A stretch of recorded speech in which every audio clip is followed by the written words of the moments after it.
যে আব্দুর রহমান ভাই যে কথাটা বলেছে, প্রতিটা মার্কেটারের, প্রতিটা বিজনেস ওনারের এই জিনিসটা মাথায় রাখতে হবে যে আপনি যদি আপনার জায়গায় সৎ না হন, আপনি যদি কাস্টমারের সাথে অনেস্ট না হন, আপনার যদি ইন্টিগ্রিটি ঠিক না থাকে, আপনি যতই উপরে যান না কেন, দিন শেষে আপনি বিবেকের দংশনে থাকবেন। রসুল সাল্লাল্লাহু আলাইহি ওয়াসাল্লাম এমন একজন ব্যক্তি ছিলেন, আমাদের প্রিয় প্রফিট। তো উনি কি করতেন? ওনাকে শত্রুরা পর্যন্ত ভালোবাসতো। কারণ কি? উনি ছিলেন আলামিন, বিশ্বাসী।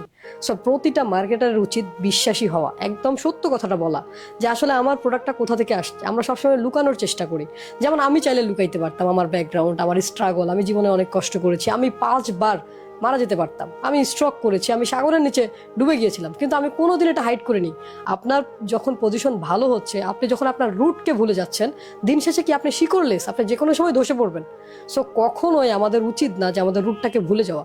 আমাদেরকে যারা এতটুকু হেল্প করেছে, আমাদের উচিত তাদেরকে অ্যাটলিস্ট অ্যাপ্রিসিয়েশন করা, তাদের কাছে গ্র্যাটিটিউড হওয়া, থ্যাঙ্কফুল হওয়া। এগুলো কিন্তু মার্কেটিংয়ের সাইকোলজি।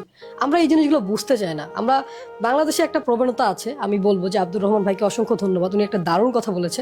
আমাদের উচিত কি? আমাদের প্রতিটা মানুষের উচিত যে হৃদয় থেকে বিজনেসটা করা। কারণ বিজনেসের জন্য যত বড় ঘোষণা আল্লাহ দিয়েছেন, আর কোনো কিছুর জন্যই দেন নাই। সো আপনি যদি সৎ ব্যবসায়ী হন, তখন আপনি কি নবী, রাসূল এবং যারা শহীদ, তাদের সাথে আপনার হাসর নাসর হবে। সো এর থেকে বড় পাওয়া কি চান? দুনিয়ায় তো আপনি শান্তি পাবেন, অঢেল সম্পদের মালিক আল্লাহ আপনাকে করিয়ে দিতে পারে, প্লাস আপনি জান্নাতের রাস্তাটাও ক্লিয়ার করছেন। সো আমার কথা হচ্ছে যে ভাই, অ্যাজ এ মার্কেটার হিসাবে, প্রতিটা বিজনেসম্যান একজন মার্কেটার, প্রতিটা পার্সনই একজন মার্কেটার। আমরা মনে করি যে মার্কেটিং মানে কি শুধুমাত্র প্রোডাক্ট বিক্রি করবো? নো, আপনি ইচ অ্যান্ড এভরি জায়গায় মার্কেটিং করছেন।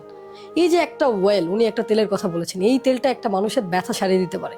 আমি জানি আমার বৃদ্ধ বাবা আছেন, মা আছেন, দাদি আছেন, ব্যথায় তারা কাতরায়। সো এই যে ব্যথাটা, এই ওয়েলটা যদি ব্যবহার করে তার ব্যথাটা চলে যায়, এই লোকটা সারা জীবন দোয়া করবে।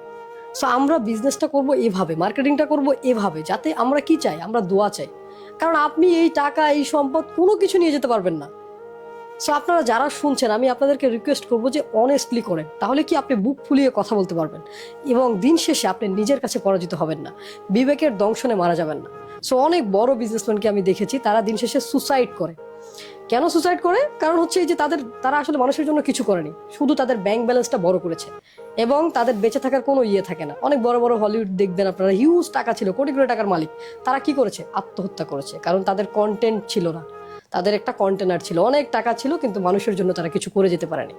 সো আমি আপনাদেরকে রিকোয়েস্ট করবো, as a psychology and marketing expert, so সাইকোলজিটা বোঝেন। আপনি নিজের কাছে হারবেন না। আপনি যখন মিথ্যা কথা বলছেন, আপনার অন্তরে দাগ পড়ছে। আপনি যখন মানুষের ক্ষতি করছেন, আসলে আপনি মানুষের ক্ষতি করছেন না, আপনি আপনার ক্ষতি করছেন।